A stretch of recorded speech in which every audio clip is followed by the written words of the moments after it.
is truly, it has been a blessing though for the tiny homes to be built, because now it feels like a community, that we belong within a community of that community. Even though we may not be accepted by most, we are now a community, we're a family. And that's maybe all we have. Even though some have moms, dads, brothers, sisters outside in Olympia or Lacey, they may not accept them for who they are or what they've chosen to do by being homeless or living on the streets. But we've came to accept one another for who we are. And it's still no different in our community than what it is on the outside. What do you mean? You have your families and everything outside in the normal society, those with homes that share times with families, share time with friends, share time with their neighbors. We do the same. We are no different than those with homes, except we don't have a home. We don't have an apartment. Some may not have cars. It is, we bleed the same. We're just in a different social network than what they are.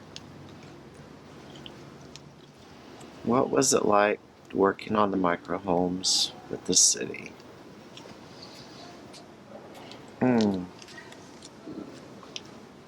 It was different.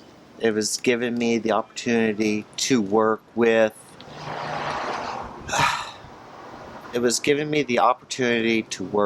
people who wanted to help the homeless. But it also showed Earth Homes had a heart. They came to the homeless. They hired the homeless to help build the same homes that we live in. They did something that no one else was willing to do. They gave us a chance. And, it was a chance for more safety, more security, and more chance to earning skills on building a house or painting. Painting was a hard one. But it gave us different skills of working with others. Because we're always working with one another. Yeah. But coming in and working with you or Aaron or Jimmy or Big Steve, that gave us a sense of a wonderful feeling once we got done with this job. Because now, hey, I'm a man. I was doing something with my life. It was moving me forward. A sense of accomplishment. And when I get to looking at this or any home, there's times I have just tears rolling down my eyes because I know it didn't make me happy. It was 60 other people who are now happy because of what I was able to help do. It wasn't about me. It was about them. There was many who appreciated it. I remember one of the first houses that got moved into. And there was this elderly lady, and she had this cute little puppy. And once they moved into that house that evening, I remember seeing her dance and the puppy dance because they enjoyed the house. They know they didn't have to climb onto the pallets to crawl into the house. they were excited, they were enjoying it, they were ecstatic. And she had a cot that she was able to lay down in and didn't have to lay down on the dirt or the rats or whatever. She was ecstatic. There was others, but I didn't get to see them all. But I would say there is quite a few, yes, they actually enjoyed what we put into this and knows what we put into this. Take care of it a little bit more. And there's those who clean it every day, wipe the walls down every day. They keep the place so immaculate. They do whatever. I'm watching them wash windows. Oh. Or they take everything out, sweep it, and put everything back. Again, it is so, at times it's entertaining to watch them do it. But they're taking care of it. And that's a good feeling. It might be 5 out of the 60, but those are 5 more people who I know that with Earth Home's help and those who help build them, we change their heart to the better. And that's what is the driving force with me. Yeah. It's why I keep serving. I keep helping them out. I could have easily stopped after 30 of them, said, oh, this house ain't worth it. It was hard. It was a hard project. It was a very hard project, but I know as long as I made or helped make one person's life happy, it is worth the change. It is worth the moment I put a screw into the wall, or I help put a door in, or put windows in, or glue walls. Oh my God, the gluing. It has been a phenomenal experience working with them. Out of the 60 homes that we built, 19 applied for IDs. Wow. But by the time it got down to the last minute, we had 3 left. 3 people that 3 people that continued to return to help keep building the homes, keep having a moving force to return, a reason to return. Yeah. And like I said, maybe for those 5 people, I can't speak for the other 2. I can only speak for me. But it was also fun messing with you guys and working with you guys. It was an honor. It was more than honor to work with you all. Likewise. I got to know you guys. You not only were my employers, you became my friends. Oh yeah. You became my family. And that right there,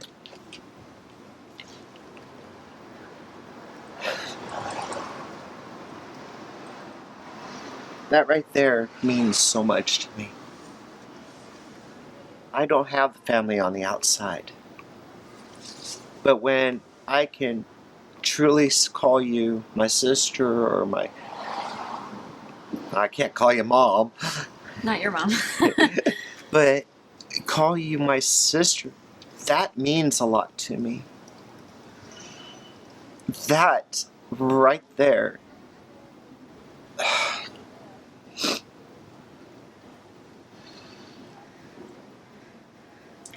It says everything.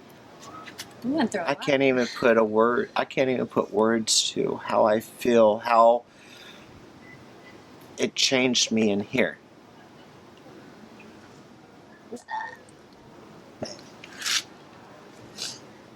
can't do that to me right now. Cut. No. History like this. We need those with a heart, a true heart that is wanting to help the homeless, to come in and say, hey, we are listening, we will help you out. Now, when our newest case manager came in, she is now making these calls. She is making the effort to help people get off the street, help people get their IDs, help people get their birth certificates, help people get a life other than homelessness. Or she's helping to get them rehabilitated, to get them drug free, or to help them stay alcohol free. Beautiful. It was time that someone actually came in and gave a damn about what we are doing and where we are going. And that is the people we need. Those with a true heart, a true mindset to move forward and to help us out. It was a shame for, I know one gentleman, 2 years straight was never offered housing. A year and a half, I was not offered housing. But yet, when you go into the records, it says I was denied housing. I would like to know when I denied housing. But now, housing's coming forward. Programs I've never even heard of are being made known to me. That's what I'm talking about. That's what are the people we are looking for. So there's one of them right now. One. How many more would you say would be necessary to be on site to actually transition, let's say, a complete turnover of the site? 20. 20 more. It's 20 site workers. Because honestly, you're only limited, 8 hours a day? But it takes so much. It takes so much to work with one person. Yeah. And there's 80 people. That's giving them 2 hours a day to help make these phone calls, to help reach out, to help fill out these forms, help. And it's not just saying, hey, well, here, go. And you have to figure out how to do it. No, they are walking with you each and every step. That's what we're talking about. That's what we want. That's the resources we need. If we had more people like the case managers we have, not only on site, but outside of site, do you honestly think we would have one homeless person in Thurston County? What do you think? I think if we had people that were actually out there doing the job of what this young lady is doing, we would not have a homeless population issue at all. It is time for people of Olympia to wake up. Civilians with jobs, yeah. Landlords need to lower the rent for people who, like myself, I'm making $15.50 an hour working as a cook. Yeah. And I can't get a studio apartment because studio apartments are $1,000 a month. Yeah. I have to make $25 an hour just to survive in one of those. Oh, because they ask for first, last, and deposit. Right. So that's $3,000 I gotta have, and that's what I also have to make. Right. I don't. People have to understand that if they're going to complain about the homeless population, that they also have to think they put the homeless where they are. Because it's all about the money. that there's different reasons why people are where they are in the homeless community. I think there's 5 main ones. 1, drugs.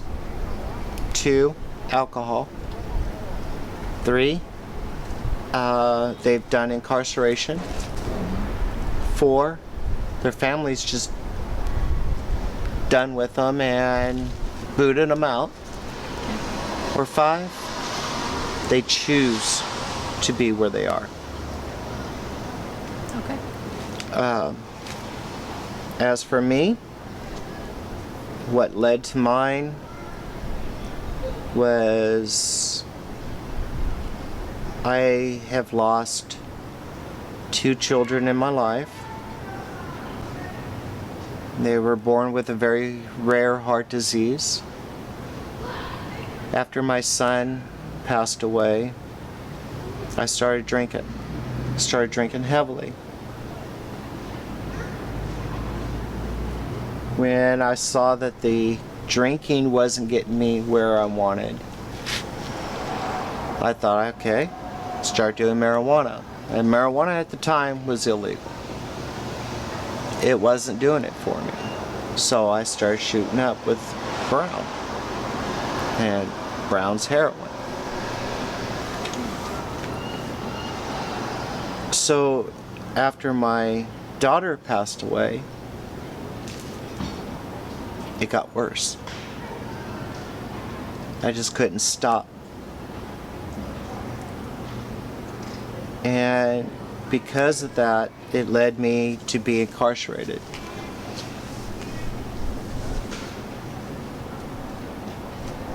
So you were using illegal illicit substances and you were caught with them? No, there was another situation, but it was the combination of the alcohol and the drugs, which led me to do things I shouldn't have done, things that you gotta I was a liar, I was a cheat, I was a manipulator, I was a intimidator. If you could think of it, I probably did it. As a result of the trauma and grief of losing your kids and developing these coping mechanisms that... It was my way out. It was I mean, you gotta think, when my son was born and I found out he had this heart disease, my mother, or actually my stepfather, was the one who called me. He says, you know what you need to do, otherwise you're not part of this family. What did they mean? He told me that if I didn't go with the surgery, which, I mean, we were given 3 options with JP.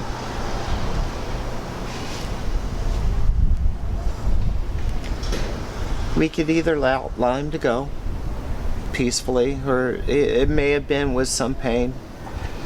We could do the surgery, but he'd have a limited life. Or we can wait and see if a heart transplant become available. The percentage was to go with the heart surgery. He'd be alive, but very limited. It could be, like we were told, that he could have just reached up for a cup of water off the counter and had a heart attack. That's what type of life he could have had. But it was a greater percentage of giving him survivability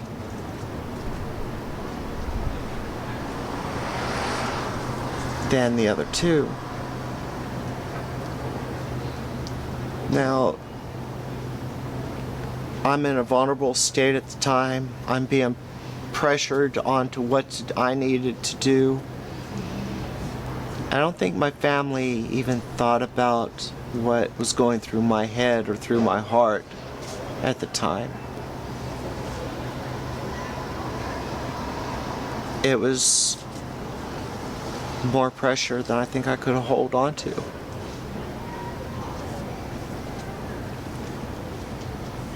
Well, we went with the surgery, and JP passed away on the table. And then my grandmother, of all people, which broke my heart, went and told me that she never got to hold JP. My whole family was there in the room, knowing what was going on. But after he passed away, she told me she never got to hold him. It was like a guilt trip on me. That made life even harder with me. It was not easy. Drinking came easy. Drugs came easy. Hiding it from the family was easy.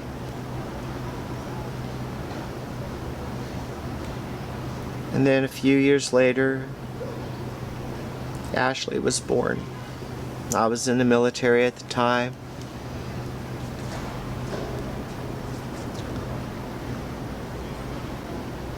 Ashley, on the other hand, was the hardest death I could handle between the two. She was my only daughter. And when I came home one day, she reached up for me and had a heart attack.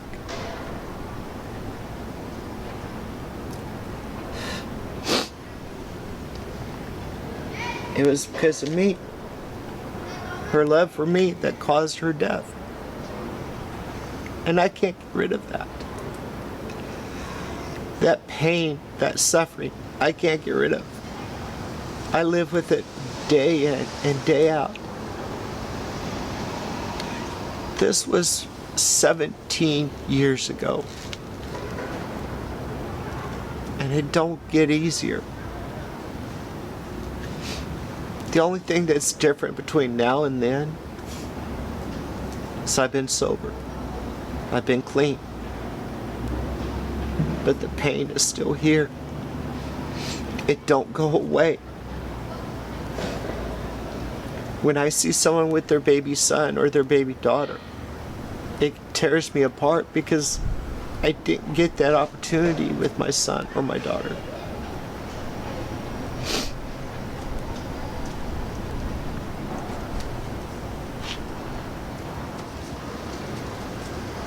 And my other three boys, they started using drugs. It wasn't because of me, because I wasn't there.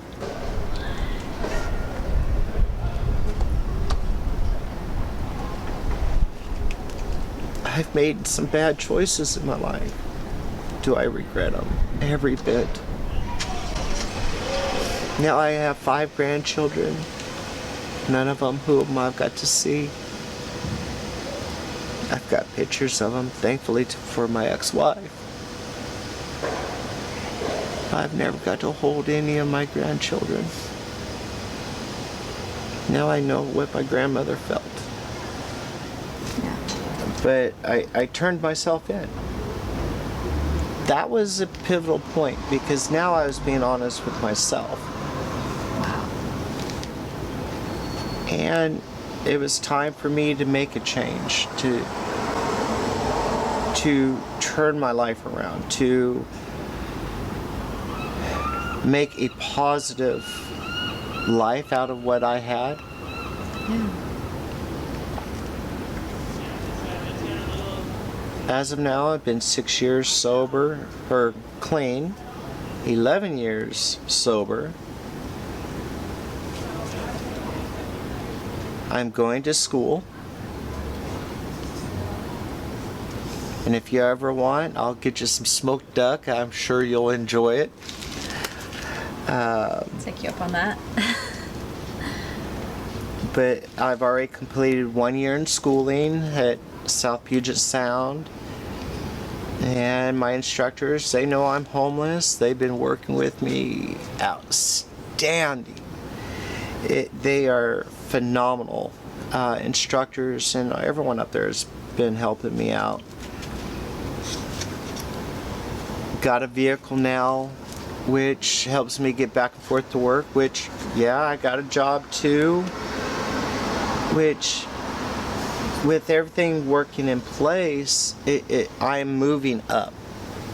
I'm only moments away from getting housing. Yeah, that's so good. It's just finding something within reason. Yeah. But life is what you can make it. You can either let it become crappy Or happy. and let everyone step on you, or you can be happy. And as you were just saying, and I've chose to go the happy route. I'm making a change for myself. I set goals.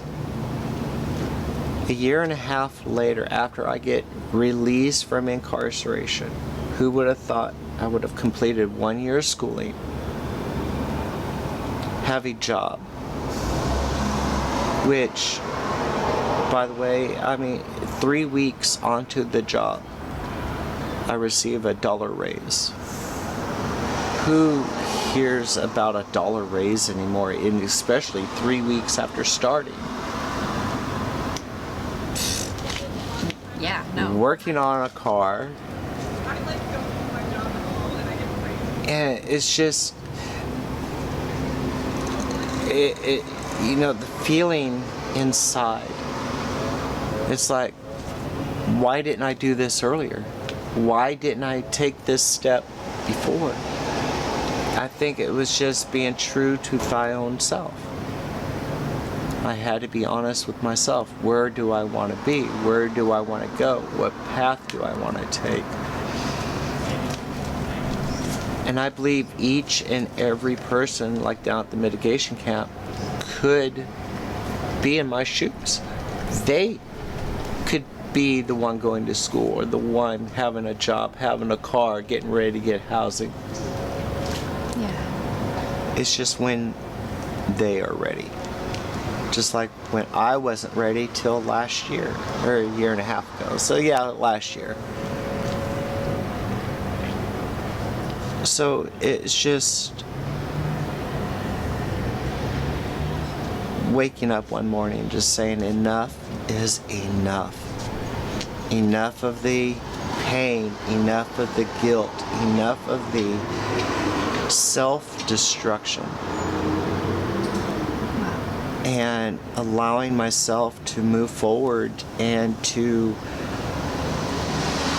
allow a stone heart to break and to allow it to beat again, to beat to life. So it was time. I was 47. I'll be 49 this year. Oh, heaven help me. Pretty soon, huh? But I will have my degree before I'm 50, so that was one of the goals. Now I've got to start instilling some more goals by helping out others and remembering life is only what you make of it, what you choose to do with it. And if you can show others that that is possible, and if you can make one person's heart see that, and you can make that change in them, then it's well worth the 50 years. It is cooking I've been doing ever since my grandmother showed me in the kitchen. Nice. And I've always wanted to become a cook. I don't know why I never did it before. Guess I just wasn't ready. And now I'm ready, going to school, making some magnificent little... You made that roast duck that one time. Smoked duck, yes. And then the roast chicken. Oh, and then I got to do a smoked duck for the school for a fundraiser. And that right there made me feel good. I'm thinking, okay, I'm a first-year student and I'm getting cooked for this fundraiser, and it's like, okay, how'd this happen? And it was a blessing, and it seems like every step I make, it has been a blessing. You got invited to do a national competition as well, right? No, I didn't get invited. And now I have asked about getting trained up, and the instructors were willing to train me up for national competitions in cooking. But unfortunately, with the COVID-19 and everything else, a lot of the competitions got canceled. And then there was the homeless issue, not having the money being made to be able to cover the finances. But with that being said, I was able to get introduced to one of the like chef organizations here in the state of Washington, and I'm going to be able to join on to their program after I get done schooling. That's amazing. And have the potential possibility of getting a 2-year internship and be able to become a sous chef after that. So it's just, which way do I want to go? Do I really want it this sous chef? Because that's going to be so much more responsibility, and just being a... Sky's the limit. That's true. Sky is the limit, but what am I ready for yet? Do I want to wait a couple years down the road before I do that, or take it immediately fresh out of school? I think right now, I think I'm going to have to focus more on me getting a place to live, getting stability. Yeah. Before I take on more responsibilities than what I think I can handle. Yeah, more money, but the money isn't the issue. It's the mental and heart issues of being stable first. Once I can do that, the biggest issues was finding the programs to be able to go to school. It was just ironic that, like, how's the mitigation camp was there, because I don't think I could have, like, living out on the down by the lake in that kind of... Made it to class every day. Yeah, and because that we need more sites like the mitigation, but with more resources available, knowing what programs are out there, what is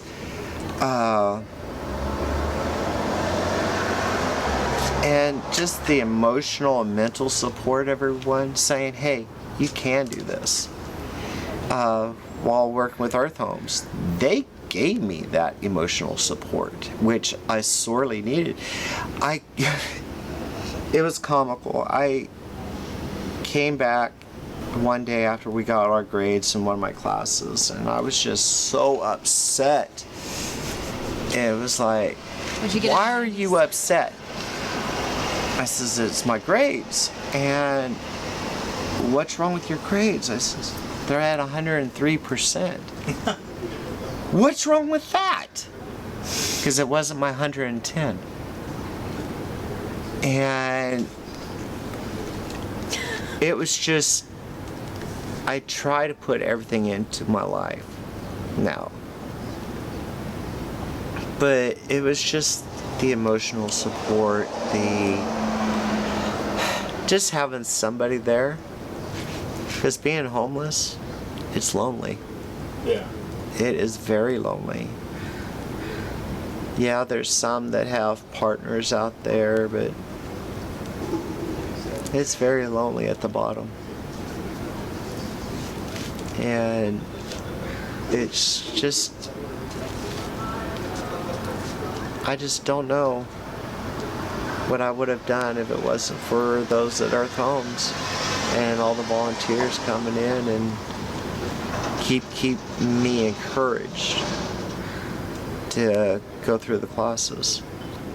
They came down to the site themselves. They were the first and only company that came down and wanted to hire the homeless. Now, was there going to be a risk? I'm sure they thought of that. But they came down, and that's where the IDs were coming into play down at the mitigation camp. They came up and interviewed. They took the applications. They had a schedule going. They did everything, and I just pray and wish there was more like the Earth Homes, willing to take on a chance and hire the homeless. We probably would have less on the streets, less drug use, I would say, too. Because who has time to stop and use drugs if they're working? They were standing taller. They were proud to be making these for everyone.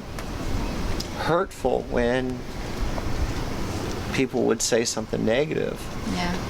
So they enjoyed making these. Some were cleaning up, some were going to methadone clinics. Yeah.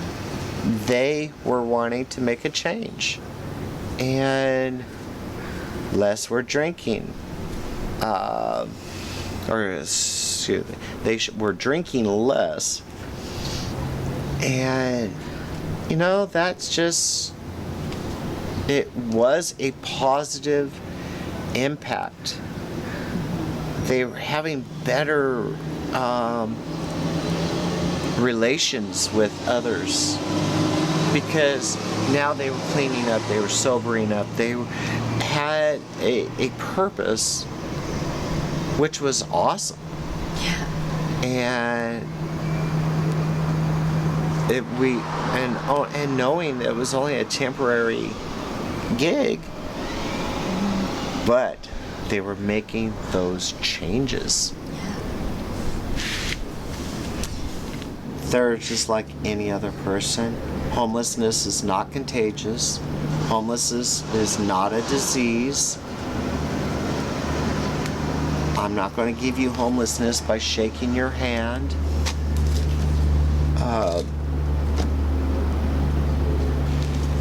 We are like anyone else. We just happen to be in a different economical status than what you are. It's reach out. Reach out and help someone. Give them the hand up, not the hand out. And you'll be able to know. But it's like with me, you'll never know till you do it. My name is Michael Laplin. I've been trying to get into mitigation for 2.5 years. What's the I problem? was shot and had staples in my stomach, and I still couldn't get in. My sister lives in there. Not enough of them. Both of my sisters used to live in there. Is the answer you need more? Yeah. And more donations to the project, probably? Yeah. All right. Hey, how are you? I mean, there's plenty of people out here that are willing to do the work. We need the resources. We don't have the resources to do it. Gotcha. So it pushes us more and more into what we don't want to be. We don't want to be like this. I promise you that. There's some that can't be saved and don't want to be saved. I mean, there's good and bad in everywhere. How about this building so it doesn't get no matter where you're at, homeless or not.